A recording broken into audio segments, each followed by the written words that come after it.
Hi, I'm Lisa. Welcome to my channel, or welcome back, as the case may be. I am here today to talk about weight loss. It is possibly the subject most talked about across all US media of all kinds. And before I get too far, please note I am not a doctor. I don't even play a doctor on TV. All of this is things that I have dealt with, gone through, ways that I have lost weight that have made sense to me that won't necessarily make sense to you. But weight loss can be controlled. It's a matter of a number of things, most of which I'll talk to you about at the end. And stay here all the way to the end for the single thing that if you don't do it, you will never successfully lose weight and keep it off. I'm not here to tell you what diet to go on. Diets don't work. The statistics are clear. 95% of diets don't work.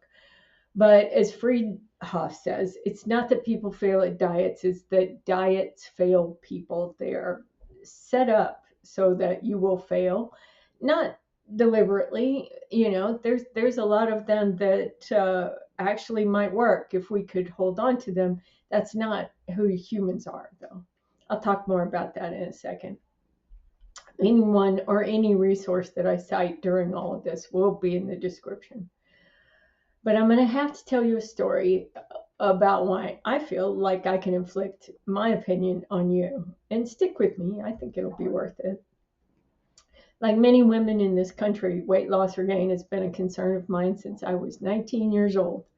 I weighed 181 pounds, and at 5 foot 2 inches tall, I had to weigh 127 pounds or less to join the military. They never mentioned I had to stay at that weight for 4 years in order to stay in the military. They needed people too badly to tell them what might happen, and especially women. This, by the way, is Egg. She likes trying to find the insides of my arms while I'm trying to pet her, especially if I'm petting her too much or too hard. She likes distracting me during videotaping as well. At any rate, my recruiter also told me that the GI Bill was still good, which was a stone lie, but that's a squirrel. This is not a squirrel. A study of the Biggest Loser TV show participants showed that when you lose a significant amount of weight, particularly in a short period of time, apparently, your resting metabolic rate slows down. The rate that it dropped to during their losses stayed there. The more the weight loss, the lower the rate went. And I lost nearly 60 pounds in 60 days to go into the military. The last 2 years that I was in the Air Force, my 150-pound, now ex-husband, could eat the exact same foods, sleep late while I was exercising, and lose a pound, while my chunky little body gained 2. In layman's terms, I had essentially broken my metabolism, and I gained an enormous amount of weight over the next 20 years. But no doctor I spoke to ever believed me that my metabolism was broken. And the bigger I got, the less they believed me. They just thought I was lazy. I wasn't. In fact, even when I was at 300 pounds, I was riding for miles on a stationary bike every damn day. So what was the answer? Well, it's interesting you'd ask that. For me, it was gastric bypass. But wait, don't leave, okay? I am not in any way advertising for gastric bypass. I'll tell that story in another video. But having surgery should never be the first option. For me, it was the only option that was left at the time. Here's the chart of my weight gain and loss. I weighed 303 pounds by the time I had that surgery. There's my 181 at the military before I went in the military, 127 pounds to get in. I weighed 190 within a year after I got out, and then 303 pounds when I had the gastric bypass. I dropped down to 137. And to me, that chart proves that gastric bypass changed my set point. If you don't know, the set point technical definition is very long and varied, but it boils down to the weight that your body wants to get to or maintain. In all honesty, I'm not sure how high my set point was before I had the surgery. When I stepped on the scale and I saw 303 pounds, I literally just broke down crying in the doctor's office. In case you think I am exaggerating, these are the jeans that I was wearing when I went to the doctor's office. This is the size that I am now. These jeans are 26W.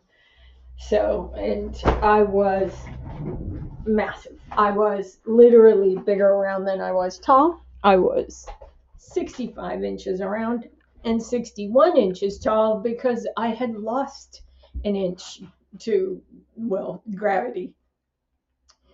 I was pre-diabetic.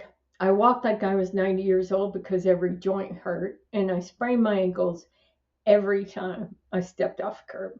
It was not a good life. But within 2 years after the gastric bypass, I lost down to 137 pounds. I remember that very vividly because 136 pounds would have meant that I had a normal BMI. BMI has been the bane of my existence. I never quite got there. I missed it by a pound. It still pisses me off. But in 2008, I divorced and then remarried in 2009 and began a life of helping raise two children that I never could have on my own. Not because of my weight, I might add. I was infertile. They were 15 and 17 when I got them, so I couldn't blame baby weight for the weight that I started to regain almost immediately after I married their daddy. Gaining weight, by the way, is very typical with a gastric bypass. Just about everyone regains some of the weight. But my set point did change, apparently to exactly 219 pounds. If you look back at that chart, you will see that in the years since I married him in 2009, I hit 219 twice and was able to start losing weight again at that point for whatever reason. But I got sick in 2020 with what turned out to be Crohn's disease with bleeding colon ulcers, as well as anemia and AFib 24/7. It was not a fun year finding all those things out, fun couple of years, because it took them 2 years to figure out what was going on. In the meantime, as I said, I weighed 219 pounds and I lost 82 pounds without actually meaning to. For someone who's been on a diet all their life, to say that it's a mixed blessing to get sick and start losing weight without meaning to do so it's pretty weird. I won't even go into the psychology of being glad that I was losing weight while being scared that I wasn't actually trying to lose weight. It was, like I said, it was a wild couple of years, but most of the time, honestly, I was too sick to care. What I will tell you, though, is that during the time that I was ill, it was only the second time in my life that I had no appetite. The first time was 6 months after the weight loss surgery. Those first 6 months are called the honeymoon. Not because it's good for your marriage. As I noted, I got divorced. The rate of divorces nearly doubles from those who have the surgery compared to the control groups. But it's called the honeymoon period because you're not hungry. For me, it was the first time that I could ever remember that I wasn't thinking about what I was going to eat next while I was eating. And then it stopped. For 6 glorious months, I had to remind myself to eat so I wouldn't get sick. And it was hard when it came back. And again, all of this is when I first lost after the gastric bypass. But the restriction forced by the surgery still kept portions small even after that appetite came roaring back. When you can only eat an amount of food as big as an extra large egg, and sugar makes you extremely ill, you just can't eat much. I was one of the lucky ones. Not everybody has the same reaction to sugar. With mine, I end up with what's called dumping syndrome. You can look it up, and it is not a good feeling. I also developed some good habits that were kind of forced on me. The doctor that did my weight loss surgery had all the bedside manner of a rabid Rottweiler, but he insisted I eat protein first because if you don't eat enough protein, your body starts cannibalizing it from your muscles, and your heart is a muscle. I still try to stick to that, and I made a commitment to myself that if I was going to risk my life to lose that weight, I was going to stay as healthy as possible for the rest of my life. If you want a wake up call, go look at what vitamin deficiencies do to your brains and your body. Good Lord. And when you have a gastric bypass, they bypass the part of your stomach that can absorb iron. Iron is often a problem for those who have that surgery. And obviously it was for me. As I said, I ended up with anemia more than once during all this process. But before you do any of the things that I'm about to suggest, please go see a doctor to make sure you're healthy. And if you can, see a therapist. The reasons why we overeat can go far beyond the physical things that I'm talking about here. Comfort eating, emotional eating, whatever is your bag, getting help to figure it out won't hurt you, and it might help. I had to go see a therapist to find out that the weight that I had piled on my body was to keep me safe from the predator that was my father.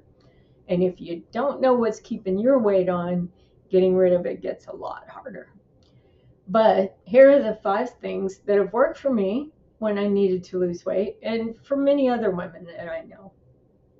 Number 1, multiply what you weigh times 10. I want to weigh 150 pounds. I weigh about 161 to 162 at the moment. So 150 pounds means 1,500 calories. But the closer I am to that weight, the slower weight loss is going to go. So finding patience, which I'm not necessarily good at, is a really good thing. Hi, this is Lisa from the future. Well, the future of the video. Stepping back in to say that there is no grown-ass woman in the United States of America that needs to weigh less than 120 pounds. And you can take that for what it's worth. I do know one who does, but the very chance that someone who weighs that little at this point would be watching this is slim anyway. But seriously, don't drop your calories under 1,200. Your body will immediately go into what I call famine disorder, whatever the docs call it. I don't know. But what it amounts to is it's going to hang on to every calorie you've got, and it's going to slow you down, and it's going to make you tired because it wants you to stop moving because it thinks you're in a famine and you're going to die. Listen to your body, okay? Don't go under 1,200 calories. Like I said, I'm shooting for 1,500 calories because I need to weigh more than I used to. Women who are past menopause need to keep a little bit of weight on in order to outlast various diseases and problems that we end up getting. Seriously, don't drop your calories below 1,200. That's all I had to say. And back to your regularly scheduled programming. Oh, and the reason I'm soaking wet and have water spots all over me is because I was outside gardening. Egg is outside too, laying in the sunshine on the various bits of concrete we have around here.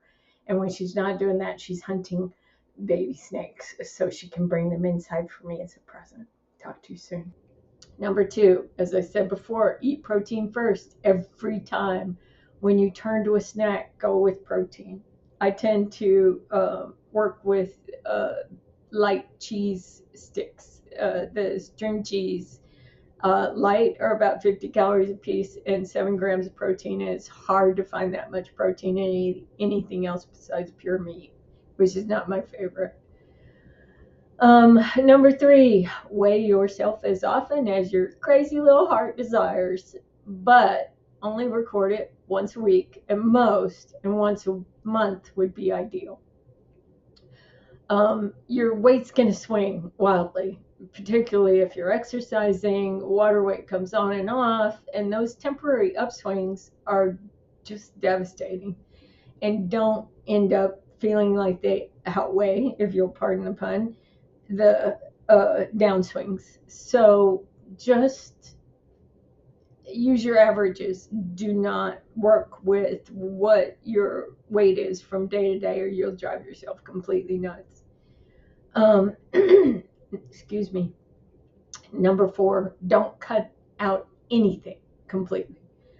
And I mean that. Sugar in large amounts can still make me sick, but I can eat it in small amounts. And if I don't eat it, then I start craving it like it's a new drug.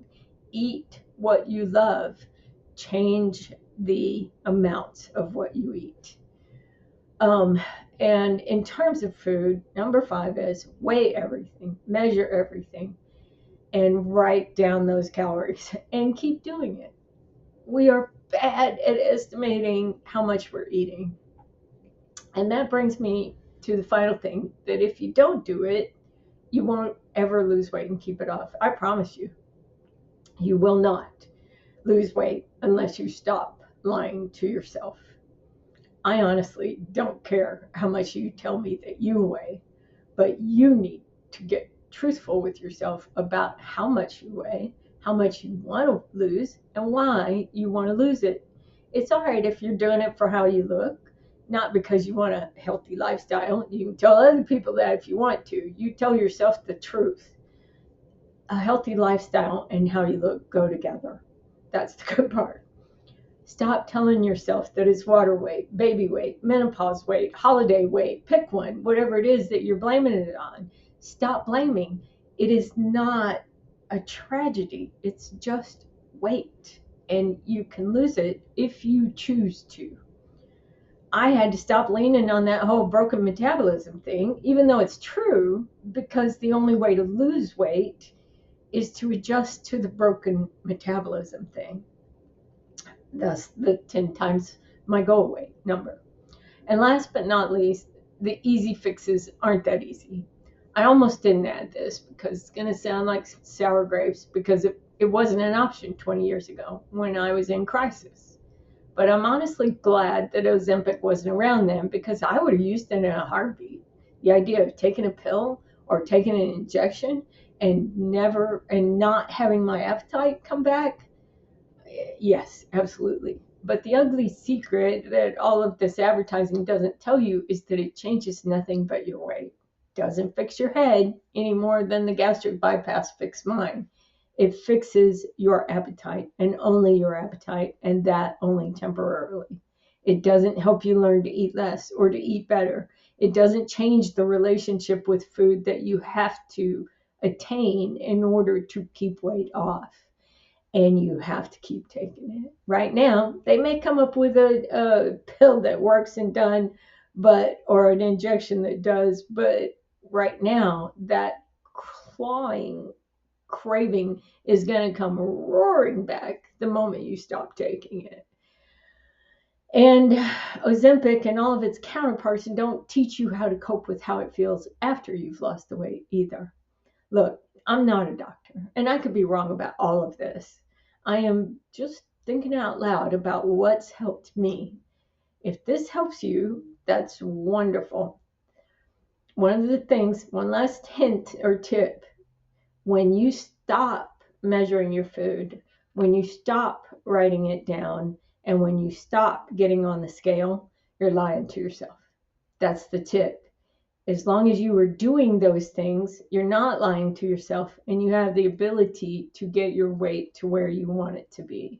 Whatever you do, please do it healthily and without hurting yourself. And I'll see you in the next video. Thanks. Bye.